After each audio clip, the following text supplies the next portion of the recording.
publicity chair. Okay, we have two Annettes, so I'm just gonna pull up both Annettes. Good rising, Annette.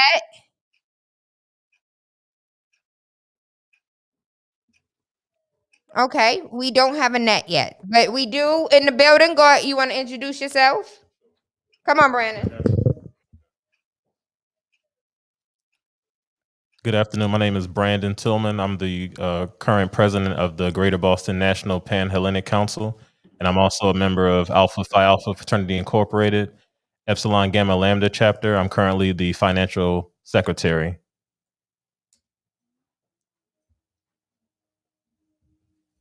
Anybody who wants to go next, y'all can go next. Good afternoon, everyone. I'm Kathy Lucas, the president of Psi Omega chapter, Alpha Kappa Alpha, the Greater Boston area. Good morning. I'm Kim Wilson, and I am the representative for Zeta Phi Beta Sorority, Delta Omicron Zeta chapter to the Pan-Hellenic Council, and I'm their Tamias Grammatius.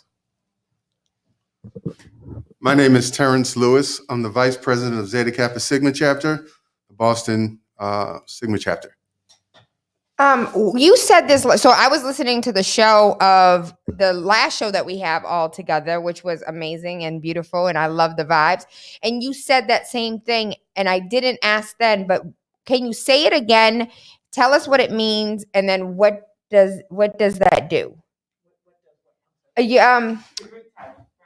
Oh, Tamias Grammatius? Yeah, Tamias. Say that again. Tamias Grammatius. Tamias Grammatius. Yes. That's clearly is Latin, right? Yes. Mm-hmm. And what does it mean? I'm the financial assistant. I'm the recording financial secretary for our chapter. And where's what word means finance? Grammatius. Well, Grammatius means secretary, and Tamias means financial. Oh, Tamias. Mm-hmm. I'm gonna change my name to Tammy. As far we got Annette. Annette is in the building. Good rising, Annette. How are you? Yes, I'm in the building. Yay. I love it. So what is your name? What organization? And what is your title? My name is Annette Buford Frost, and I am a Sigma Gamma Rho. And I'm with Zeta Nu Sigma out of Boston. And I'm currently overseas. I'm in Bahrain. So if you can see the background, it's probably dark because it is nighttime here. It is after 8 o'clock. And I'm the chaplain for joining us over the pond. We appreciate you. So I'm gonna turn the microphone over to Tillman, to Brandon, so he can go ahead and walk us through why today is so important and why talking about Boston Black Greek life is necessary. Thank you so much, Tayla. Thank you for the opportunity for us to be here this afternoon. I just wanted to make sure that the Greater Boston National Pan-Hellenic Council was able to be present and represent, especially during Black History Month, because Black History Month is NPHC. I think back to whenever I was a little boy, and I remember learning about great figures that were instrumental during the Civil Rights Movement, even before. And I didn't know anything about them being connected to Black Greek life. And then as I got older, and especially whenever I got to college, I realized that the vast majority of anyone that you can think of, anyone that not only Black people know, but white people are taught about as far as Black History Month, are members of the Divine Nine. And I was like, that's incredible. And that was one of the main reasons why I decided to join Alpha Phi Alpha Fraternity Incorporated. At the time, there was no other Greeks in my family. And so I was like, okay, let me be the first one. And after I joined, it seems like there's everybody in our family now is Greek. So I just wanted to make sure that we were able to come present and talk about our history, talk about our purpose here collectively, and especially do it during Black History Month. So I'll turn it over to anyone else.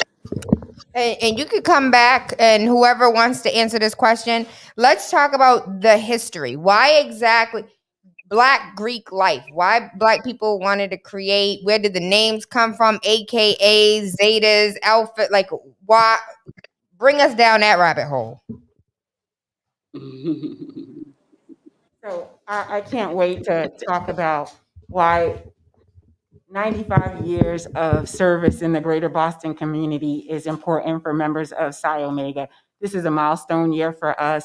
And when we think about all the things that we have done in those 95 years, they have always centered around giving service to others and being an important, having an important place in the community and also having impact, along with ensuring that our members and the community has opportunity for education. So the sisterhood, when you think about our opportunities to gather, to network, to work on things that help uplift our community, our neighborhoods, it stems from 95 years ago in Psi Omega, in 1908 for Alpha Kappa Alpha, 1906 for Alpha Phi Alpha, and it's always been about providing that opportunity for us to gather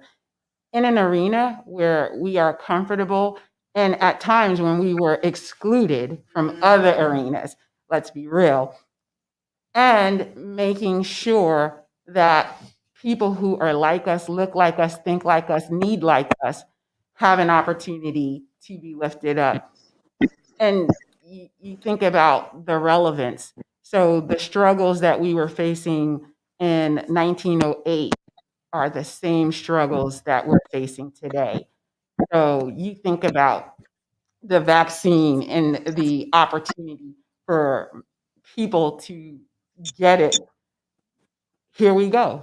It's the same thing, different situation that we faced. And again, as a community, whether it's members of our organization, Alpha Kappa Alpha, or members of the D9, collectively out on the front line, ensuring that we still have a seat at the table. And all throughout history, If you want to come over here, that's fine. So you can be on camera. and all throughout history, you will see that members of Black Greek organizations have been on the front line. Recently, I was doing a report for an organization I belong to, and I was really amazed how, like, even in the civil rights era, people don't realize the majority of the gentlemen who made big impacts in our lives were all members of the D9, different organizations. So I guess as my sister said, we're here, we're making an impact in the community.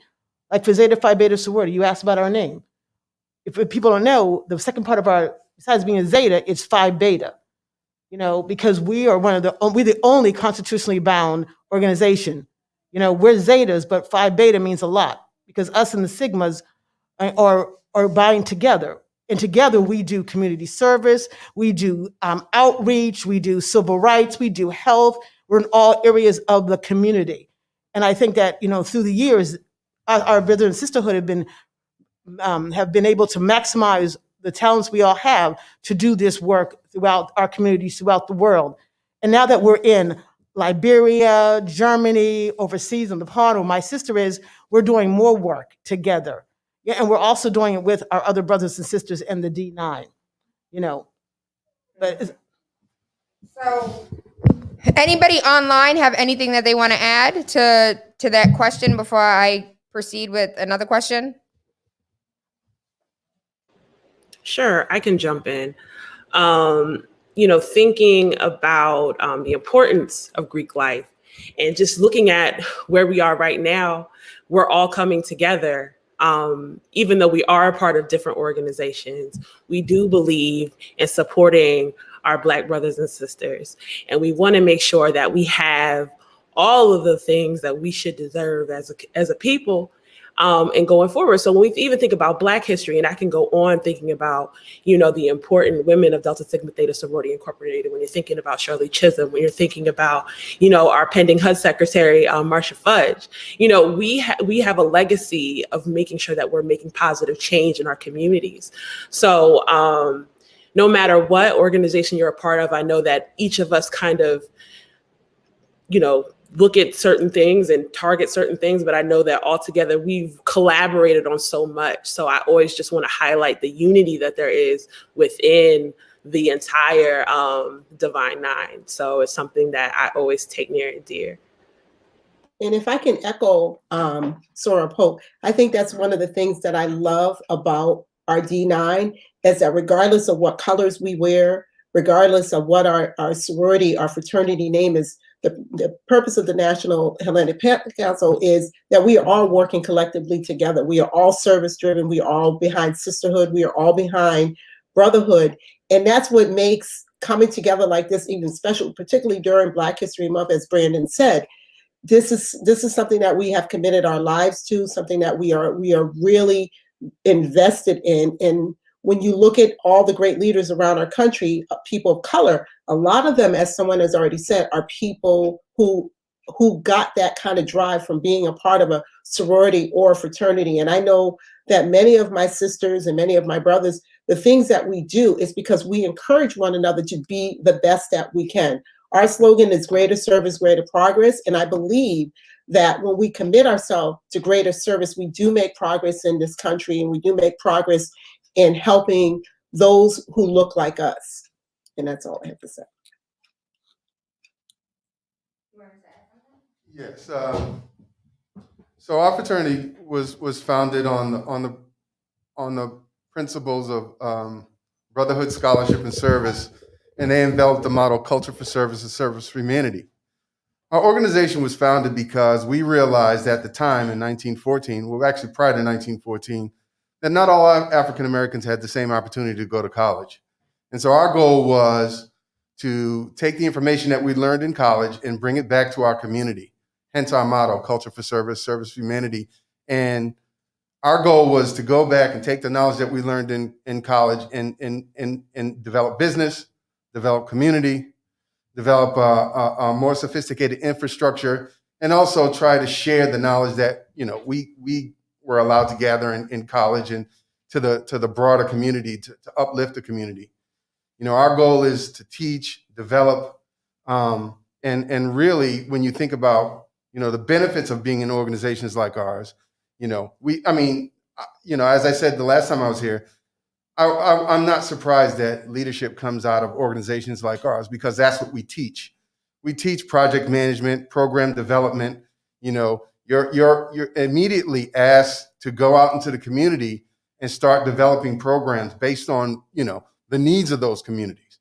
So again, we kind of go in as a team, develop the community, build, uplift.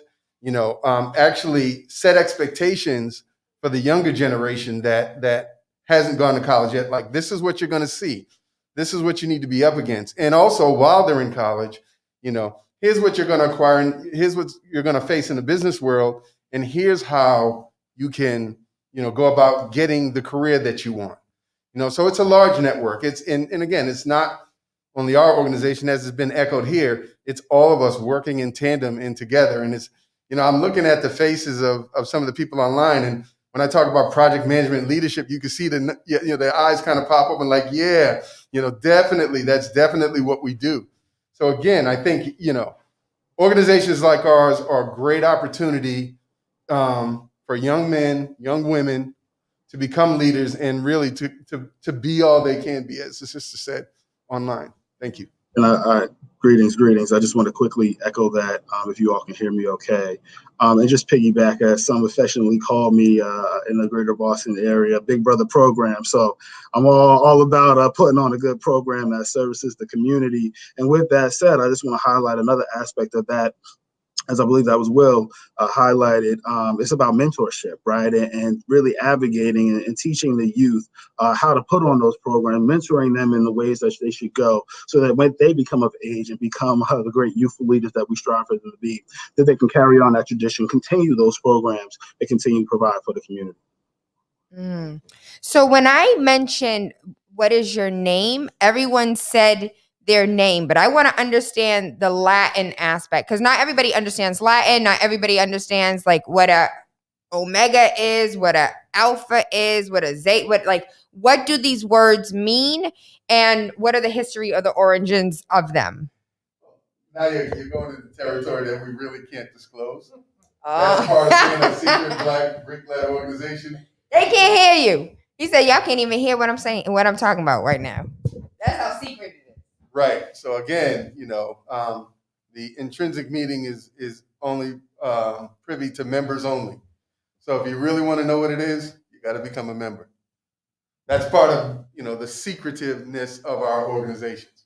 Okay, let's talk about becoming a member. What does that mean? I'm not a young person anymore. We probably in the same age group, but I appreciate that. how do, as an adult who is no longer in school, who's no longer in college, how would I get involved? But then if you're in high school, because I went to school down south, I did a year in high school down south, and I did a year, I did my undergrad in Alabama, Birmingham, Alabama. So Greek life is in high school.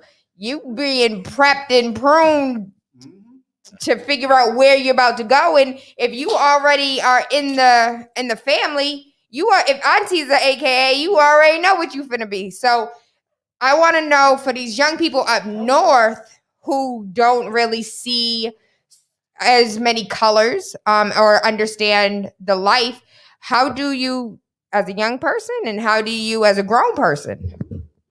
So I would share, and I think Brother said it correctly, that there's some parts of our organization that are just intimate to us that we don't provide a lot of information. I would encourage at the college level to be on campus and look out for members, go to programs and activities, become aware of what's going on in the organization, go to the international website, find out information. There's always an information blurb about membership on our international websites. But it's really about connecting with the organizations that you're interested in. Membership in most cases is by invitation only. So membership is by invitation only. In order to be invited to any organization, you got to know people in the organization. It's not like you just apply online on Instagram or on Facebook and say, hey, I want to be a part of that sorority. So the best way to do is, one, learn about the organization. Two, go to programs and events, be in the community, have the relationships, build those relationships. And then, even with that, again, in most cases, it's by invitation, and hopefully that would be extended to you in this lifetime. Anybody else want to add? Well, your mic is on. You can go ahead. Yeah. It's like any other relationship. It's about knowledge. It's about due diligence and research, and then finally, it's about fit. As much as you want to be a part of the organization, you have to make sure that those people represent what you represent. I mean, I think that, as members of a Black Greek-led organization, I get an intrinsic value from doing community service. It makes me feel good. That's why I do it. But, there's other aspects that may appeal to you, that may not appeal to you. And we know, especially at the collegiate level, the social activities definitely appeal to people, the stepping and the strolling and the parties, and just the camaraderie. But again, it's just like anything else. I mean, if you are joining a team or a company or anything, you're still doing the same things. You're really analyzing fit. Is this the best place for me to work and thrive and grow? And do they provide those opportunities for me? And they're looking at you the same way. Do you provide a value to the organization? Can you be an asset to the organization? And can you help the organization reach its goals and achieve its dreams? So, I mean, again, the bottom line is it's always about fit. You know, I mean, you may see some people in the organization that you just say, you know what, that person doesn't work for me. I just don't think I can mesh with them. And that may be the thing that changes your mind. You know, I'm the first person, well, actually, I'm not. I just found I'm doing some genealogy stuff. And I found out that my granduncle was an Alpha in Michigan. But of the, you know, most recent group of relatives, I'm the oldest Greek letter person. And I have all walks in my family. I mean, my brother's a Sigma. My first cousin's a Kappa. I have cousins that are Alphas. I have cousins that are Omegas.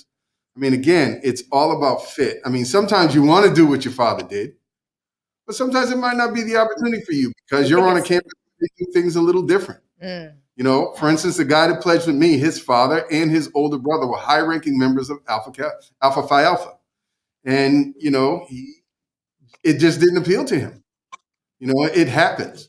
You know, and I think that, you know, again, I can't stress it more. Fit is probably the most important component when it comes to choosing the organization that's best for you.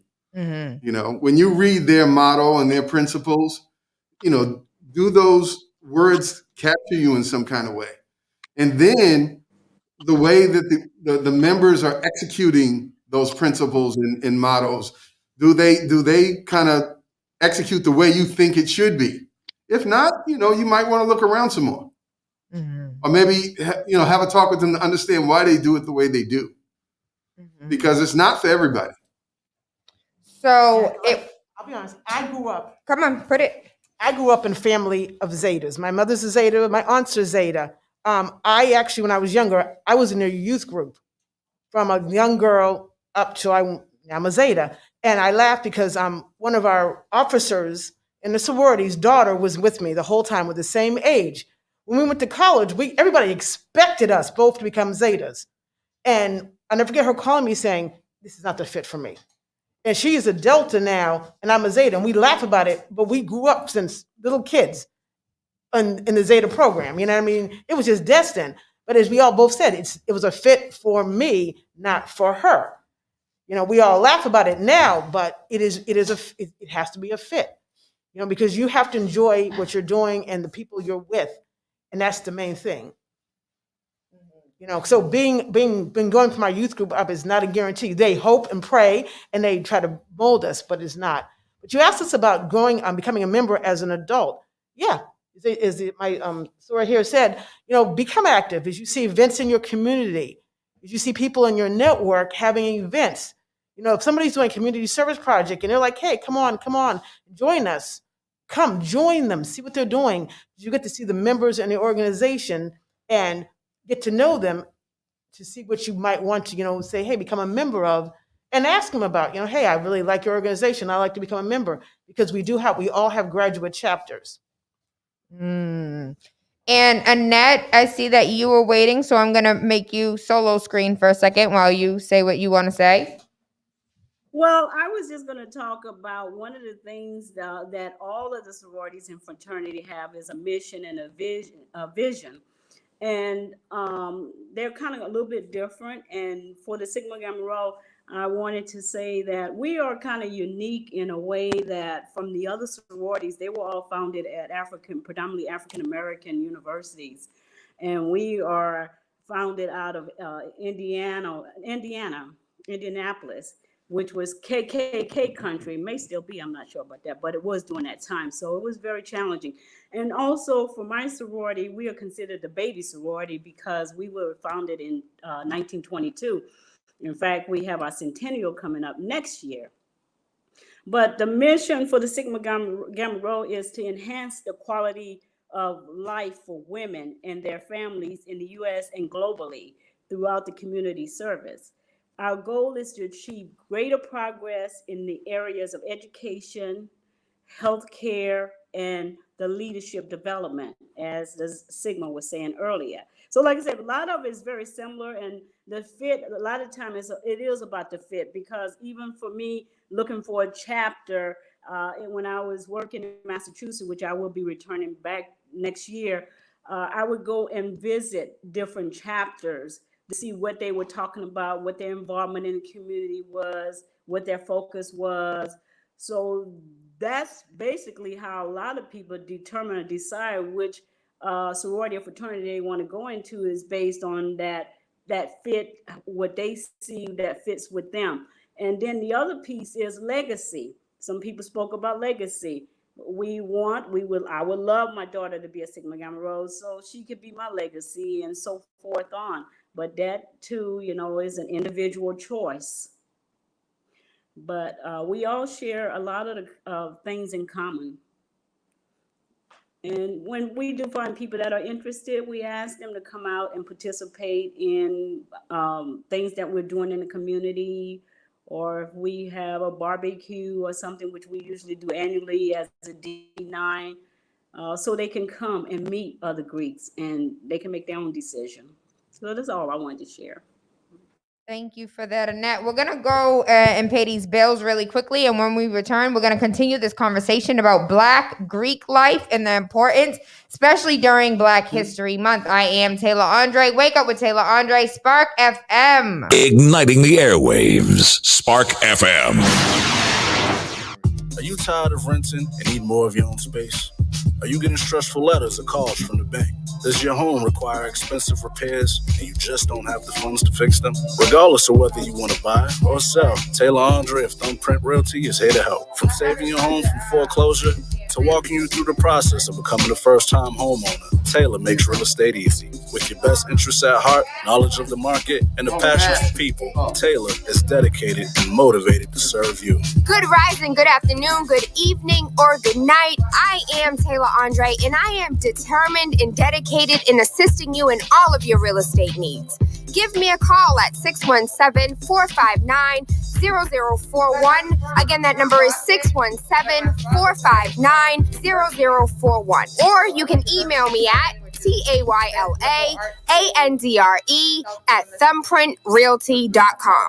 ASAP After School Arts Program is a remote learning incubator focused on amplifying the voices of impacted youth in the community ages 17 to 24. ASAP kicks off with a screenwriting workshop sponsored by Final Draft, the leading software for professional screenwriters and filmmakers all over the world. Each student will receive the free software for 1 year and access to film professionals who will visit the class this Black History Month. The workshop is facilitated by award-winning filmmaker Dominga Martin, a Roxbury native and alumni of Boston's Youth Outreach Program. Her work has been seen on BET, VH1, and TV1. The screenwriting series has 35 slots available. Register now. Slots are filling up fast. Must have a Mac or Windows computer and the internet. Available for one class per week for 1.5 hours and between the ages of 17 and 24. Orientation starts January 29th. For more information, email info@afterschoolartsprogram.com or visit www.afterschoolartsprogram.com. ASAP. Follow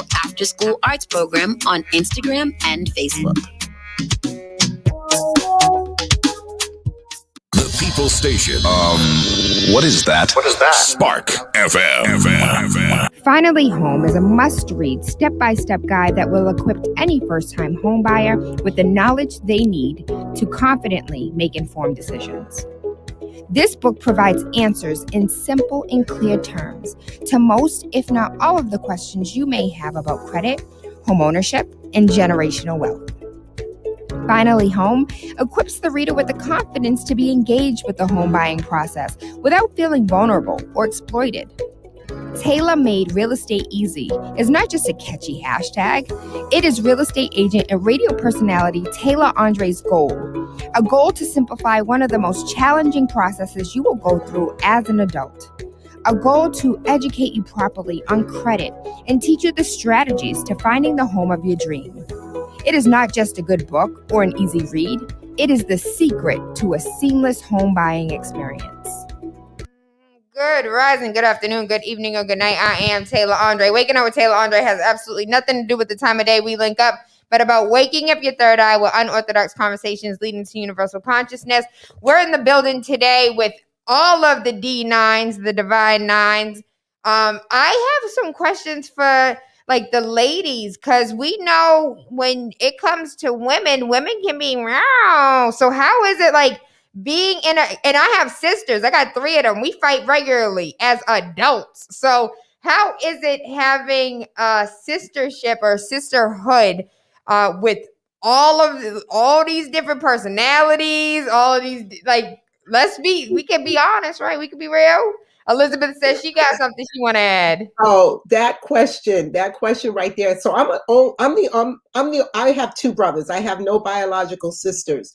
So for me, when I pledged back in fall of '89, I had to, well, I actually waited to my senior year, because when I was a freshman and a sophomore, and I'm like, oh wait, I got to share stuff. That wasn't something I had to deal with growing up. But when I met my line sisters in the fall of '89, or I should say the summer of '89, I learned that this was something that was missing in my life, having sisters. And my line sisters not only became my sorors, they became my friends. One of my line sisters married my brother. And my line sisters, we lost touch with one, but I think about you talk about personalities. Oh, there's some personalities. And it goes back to with someone was saying about you find your fit. And that's how you end up deciding which organization, after you go and visit and hang out with everyone, which organization do you actually fit in? It's sort of like your best friend. You find your friends in your sorority, whether it's Sigma Gamma Rho, AKA Delta Sigma Theta, or Zeta Phi Beta. You find your sisters there, and you will clash with your sorors because we are women. We are so emotional. We're just who we are as women. But the one thing that I love about my sorors is that make me better. My line sister Manera, she makes me better. I look up to her. I'm older than her, but I look up to her because she makes me better. She makes me want to do more. And the chapter that I'm in now, Lambda Kappa Sigma, I was just sharing with them in our meeting that they're amazing. I recently reactivated, and I'm so proud to be a part of this chapter because these women inspire me. They inspire me to want to work harder. They inspire me to be a better version of myself. And they're younger than me, but the bond that we have, because we know why we chose Sigma or why Sigma chose us, it's incredible. You work through the different personalities, and there may be some days that you're not really liking your soror, but that love and that sisterhood never goes away. And that's what helps you stay connected and stay bonded, and it helps you grow. So you work through the personality differences. That's not going to be something that you can't acknowledge, that there will be personality challenges, but that's part of life. And when you're committed to something, committed to being a part of something, you work through it. You just work through it. And I love my sorors. I love my sisters. I consider them family and friends. Ayana, it looked like you wanted to say something. You want to add? Sure, I can jump in. I definitely want to echo a lot of the things that my sister Greek just said. When we think about sisterhood and, when you did, different personalities, all those things, you're going to deal with that in a lot of spaces, right? Whether you be at work, with your family, your friends. I feel as though being around different people makes me better. And when we have these, whenever there's something where we don't agree on, I think the North Star is the fact that we both join this organization because we believe in public service and sisterhood when it comes to Delta Sigma Theta. So we try to navigate those things and look at what we both really want to do, and we just try to work together to make each other better. So I feel as though, I have a younger sister too, and sometimes we don't see eye to eye, and that's natural. But at the same time, I know I love my sister and I do anything for her. So no matter what kind of things come up, we still have that bond, that love and respect for each other. So it's definitely something that is a part of life. But I think the one thing that I love about my sorority is that it's taught me how to overcome those things. So that way we can work together and achieve the things that we want to.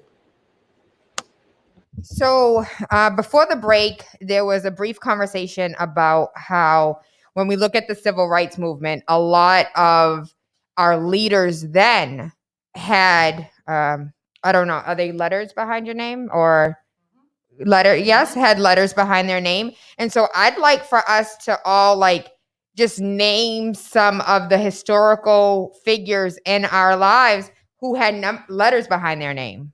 You'd be amazed. As I said, I did a project, and I was amazed that when Martin Luther King passed away, the majority of the gentlemen who were with Come him, a little closer and speak a little louder. The mask make us. I did a project recently for a group I belong to, and I was amazed because the majority of the gentlemen who were with him when he passed away were gentlemen who belonged to Greek or letter organizations. I mean, that blew my mind. Actually, the project I ended up doing was on the gentlemen, who were with him when he passed away. Because I'm learning more about that. Now it's a museum, and I was like, oh wow, this is a museum. You know what I mean? And that was the thing that came up, that they were all members of gentlemen who started out being members of Black organizations. And I thought that was like, wow. In history books, they don't tell us that, But I had to happen to do this, research, and I was like, name. you know what I mean? We have Jesse Jackson, Alpha. I remember saw the that names, picture too. Jesse Anybody else Jackson, got some names? John Lewis. Yes, John Lewis. John Lewis. John Lewis, Sigma. There was a Sigma, Jesse a Jackson. Kappa, Alpha. Jackson. Yeah. Where was John Lewis? What was John his? Lewis was a Sigma. Jesse Jackson was a member of Omega Psi Zeta Phi. Phi. Okay. Yeah. And the Alpha Martin was an Alpha. Yep. Mm-hmm. What'd you say, Annette? I said Martin Luther King is an Alpha. It was an Alpha. Mm-hmm. Alpha. Yeah, absolutely. We can talk about current. We can't forget our Vice President of the United States. and the D9, without the entire D9, we could not currently have a Vice President of the United States, my soror, Kamala. And you know what the unique thing about that was, that when she was running, even though she's an Alpha Kappa Alpha, we all supported her. All of the D9 was out there making sure we got the votes in to support our sister, because she's still our sister. Even though I may be wearing blue and gold, she's still our sister in our D9. So it is a D9 thing, because when she began to really take on the role of campaigning for the vice president role when she was on the Biden ticket, everyone found an opportunity to have that relationship. Kappa sweetheart, a Link member, an AKA, a Bison at Howard. I think an African American woman, an Indian American woman. She represents so much to us from a society standpoint, and ethnicity and race, religion, gender, that there is a connection between her and pretty much any walk of life. So, as a child of a single parent, a child of a multiracial parent, I think it's so interesting that in this collective, we can all find a way to connect with our vice president. So it's not only that, being an Alpha Kappa Alpha woman, that's one part of who we are, and everyone who's represented in Greek life. We use this platform to really talk about our service, which everyone has kind of stated, and in most cases, it's part of our mission, our motto, but not only the service portion, the sisterhood, and that's extended to the members within our organization and to our sisters outside. And I'll just touch back on the piece about how the women do this. We do it because at the end of the day, we may not be sisters, but we have to be sisterly. And so that's how we connect through each of the organizations. Sure, we might have a little fun at a step show here and there. We might have fun at a little stroll competition, but at the end of the day, we are all working towards similar goals, or the same goal in many cases. So I do want to take a second and to say that as far as the aesthetics of Kamala, absolutely. But when you guys talk about secrecy and sisterhood and what happens behind closed doors, are you all having the conversation about some of her actions that have taken place and leading all the Black men that she incarcerated, the people who were in jail who were innocent? when I look at all of the media is concerned, I've never seen anybody blatantly say, what about all the Black folks you incarcerated as a Black person, and not trying to, like, instead of altering policies, you just go along to get along. So and this probably nobody can in this room can probably answer the question, but as though we are proud of our sister, are we still holding her accountable for some of her actions that may not be sisterly?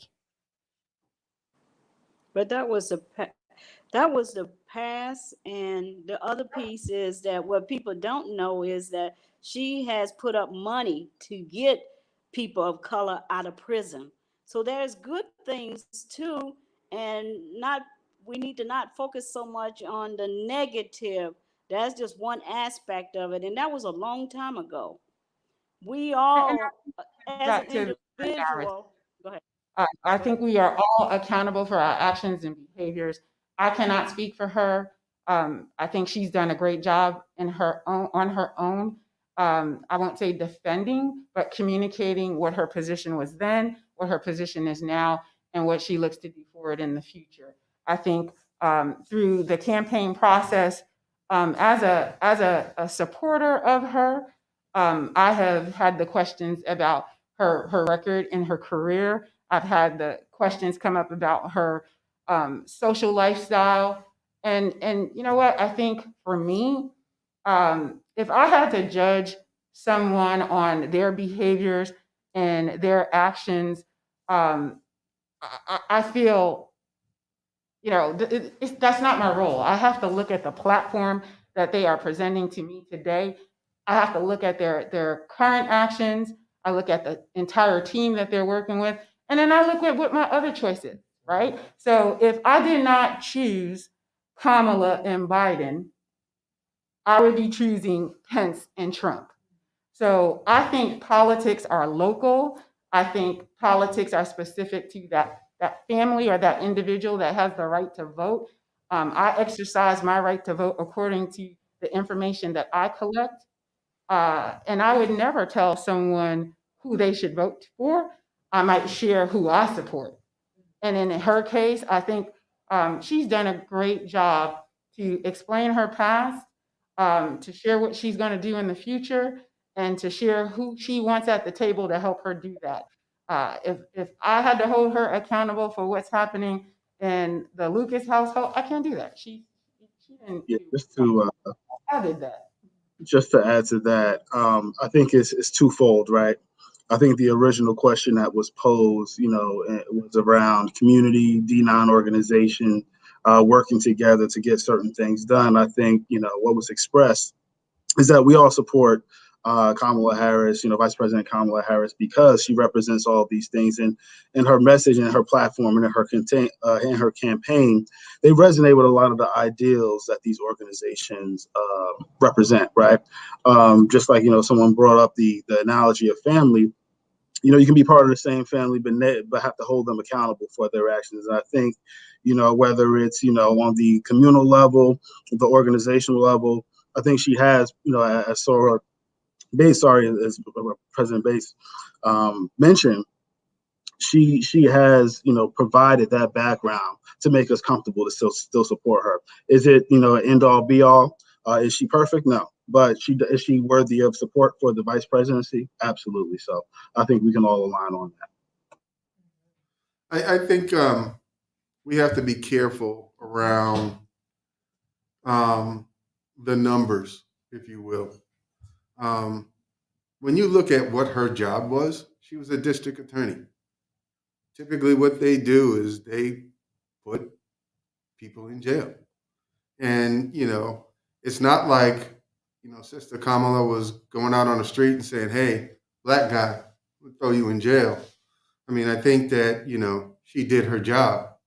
And, again, with everybody's going to have an opinion on how well you do your job. I would ask, what are the, you said she threw a lot of Black men in jail. I would ask two questions. One, what are the people that she put in jail? Which ones are you disputing? and what laws did she put in place that are disputable? Because I know she did one where I think it was like the parents of children who commit a crime would be held accountable. I heard about that, but I also heard that nobody was ever arrested for that. So I'm trying to understand exactly what you mean before I can really answer that question. Well, we can definitely speak offline because I do want to keep it about the D9, but it, like a lot of people were unable housing, like housing was taken away, social services were taken away because parents were being held accountable for the actions of their Of their youth. child, And right. yeah, and if I was to be held accountable for my children, Lord, have mercy on me. But as far as the D9, like one of the things that I would like to say is the amount of support in this room for one another is an overpour. And we should be so lucky to all have this type of support. And so I'm wondering, as far as you made mention to choosing Zeta and Zeta choosing me, is it often that somebody will not be able to cross? Is it like the comments that you made about like I chose Zeta and Zeta chose me, like you're now a Zeta? Could there have been a time that they were like, no, we're good, we don't think you represent us, we're not going to have you cross, you're not going to get your letters? It's happened. Yeah, it has happened. It has happened. Yeah. And it can still happen. I mean, I think at the end of the day, you know, it's just like on a job. If you get hired for a job and your boss realizes that you can't really do that job, maybe you falsified some information or you oversold yourself, then you're gonna suffer the consequences of that. I mean, I think that I mean, even members have been excommunicated for the act. Yeah. You know, if they don't represent the organization well, if you hold the organization and you represent them falsely, or you commit an act that definitely violates or goes against our principles and vision, they'll get rid of you. Yeah, social media is a very example. If something is posted It's that's not appropriate for our organization and that person a lot of doesn't people got represent us, then get on no, because we already know what you know in the beginning before we even bring that person in. Yeah, there are standards. There's standards. I mean, it's just as he was saying, if you were working for a company and you were going against their policies and their rules, you're no longer working for that company. And when you pledge you pledge to your sorority, there's an oath that you take and you have to honor that oath. So if your behavior is not in line with what we believe, you can be removed from membership.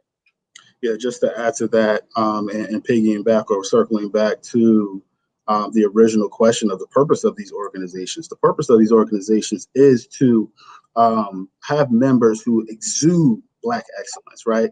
Yes. We have March coming up. It's Women's Excellence Month, and I'm sure you'll see a lot of programming from these organizations highlighting those women, both currently and in the past, who have exuded Black excellence, right? So if you're not living up to that standard, as was mentioned, then yeah, do you deserve to be a part of that membership that lives and prides itself upon excellence? Probably not.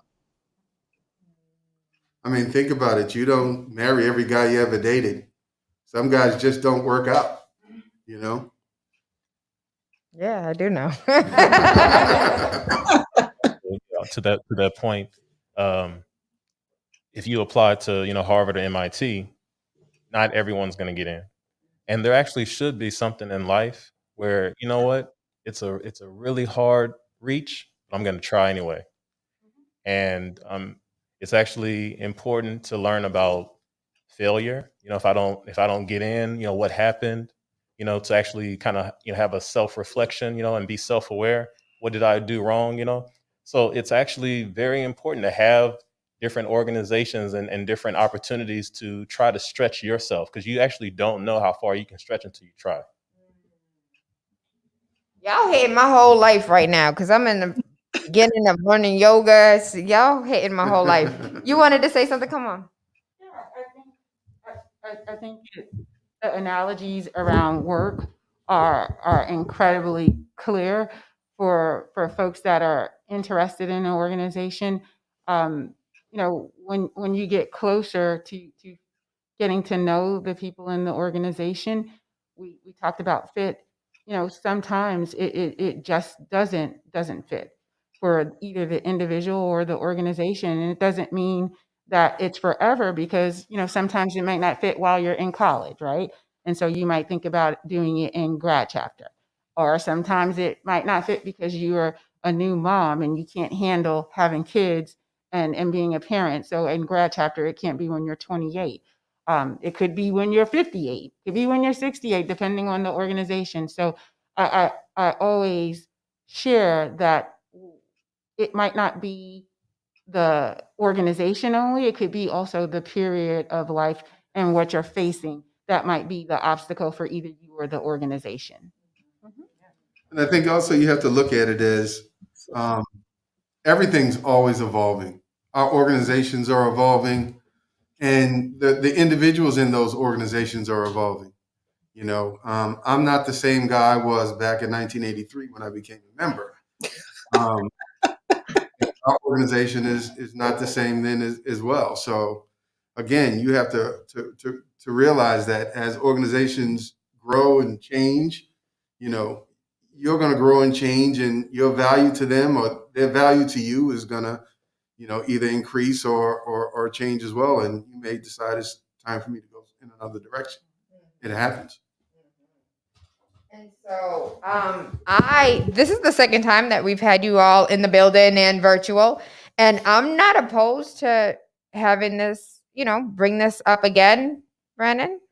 We're good, because I do want to continue this. And for me, it's the support for me. It's the, we're not wearing the same colors, but you know what I keep thinking about? I keep thinking about the last conversation that we had, and you mentioned if I'm broke down on the side of the road and someone sees my license plate that has my letters on it, they're more likely to stop to come in. I don't know why that stuck with me, but when I think about that and the magnitude of what that means on a larger scale for all of us, I'm like, all Black people should be in a sorority or fraternity. Like, we should all have that camaraderie or that level of support that unfortunately we are currently lacking in our neighborhoods. And so, Tayla, can I say something? yes, absolutely. I was stuck either in Detroit or Chicago a few years ago when there was a hurricane, and I didn't know what I was going to do if I couldn't get the flight out. All I did was post on my timeline, "I'm stuck. Who can help me?" Before I knew it, I had sorors in the area calling me, "If you can't get out the airport, I'll come and get you. You can stay for the night."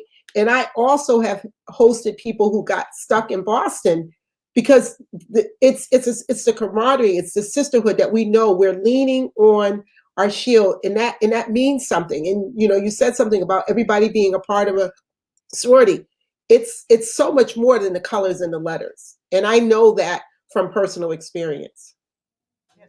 That just happened to a soror that just happened to a soror of mine with one of her children trying to get back here recently because of the weather and the snow. And she put out there, and people got her daughter. Next thing you know, she's saying, "Oh, my daughter's home safely." But her daughter was at the airport, and they were like, "You're not getting out anytime soon." And she's like, "Oh my gosh, she's there." And people rallied, and helped her daughter get back to Boston quicker than she did from the airports. Like, I have a line sister who lives in Texas, down in the Texas area. And because of what happened in the last week, we've been talking to each other back and forth. She's got a lot of family down there. And through my family who lives down there, they're helping her because with one of her family members who were hit a lot harder. Because my godson's down there, and he's in the Army. And he's like, I told him, I said, where the guy lives. And he's like, "Oh my God, that area is really, really, really bad." And last weekend, he's like to me, "Hey, I'm going to go help your friends, family down there." And it's just because of the fact that I said, "Hey, could you do it? This is my sorority sister, and go down there." And he doesn't know this family with beans. And he said, "I went down there. We bought him a bag of food. Where I was helping the boy because he's very handy with his hands, fix some things in the house. And, I get this call from him, just texting my line sister saying, hey, thank you. This guy came and said he knew you and was helping him. And he also brought a whole bunch of his Army friends down to help him, the guy with the health. And I'm saying, hey, you know what? He needs the help, But if my source and sisters was put on Facebook, oh my gosh, my brother's house is a mess, da da da da da. And I'm like, how far is it from where he is? We're out to help each other. And this, my godson's not great. The guy is not great, but I am. And I'm like saying, hey, red flag, get out there and help this another citizen out there who needs help, I think it's important to really understand where that comes from, though. Because it is really an important and unique attribute that Black Greek letter organizations have. We've all kind of gone through a same shared experience. It doesn't matter what colors you have on. We know kind of what you know and what you had to do to become a member. It's sort of like being in an honor society. Not quite an honor society, but similar, where you know that you had to go through these certain steps to become a member, and to thrive in that membership. So, I know what Brother Brandon went through to become a member, I know what these young ladies have gone through to become a member. Was it exactly the same? No, it wasn't exactly the same. But it's a shared experience and it's a shared achievement that I know, that they know, that we've gone through. And I think that's where it's a respect level that's on, a 12 on a 10-point scale. We appreciate what you went through and we're not going to let you suffer. And that's where sort of the camaraderie is. And that's why, I tell people all the time, if you're going to pledge an organization or become a member of an organization or fraternity or sorority, you definitely want to join the D9. We're the best at it. We've been doing it for 100 years. So we know sort of what it is. We already have the built-in infrastructure, not only, pre-college, but post-college in every industry, every community, we're there. So I think it's, when we see somebody on the side of the road, hey, I know his struggle. I'm going to pull over and help him. I know that dude, even though I don't know him. I know him. He's a brother. Not wearing the same colors, but I know what he's gone through. And he needs help. He got that. We had our Brandon. Brother Terrence just kind of, stole everything that I'm trying to think. I'm sorry. I'm trying to think. I'm like, what else could I say? But I first of all, I want to thank you for this opportunity. And it's funny because me and Kyrie were just talking earlier about how excited we are to be a part of this program. And I'm definitely, looking forward to, coming back again. But going back to the police officer, and getting pulled over on the side of the road. It's exactly what Brother Terrence said. You already know kind of what they've been through, and it puts the pressure on all of us to maintain that reputation. And so it's a good thing, and we of all people need as much privilege as we can get. And so if that's, an opportunity for privilege, we got to take every opportunity to get that privilege. And so I just want to thank you for this opportunity. I want to thank everyone that is here and joined this afternoon. And just let us know whenever the next time is, and we will schedule. It might be different faces, but it's all the same purpose. Absolutely. Let me just say quickly that Go ahead. Thank you. Today here we celebrated our annual African American History Program. It's a big to-do in the military that they recognize one day aside a year to recognize African American history. And the program was done basically through our D9. We all came together and we are all on the same email traffic. So when they were looking for somebody to do poetry, they just put it in the text.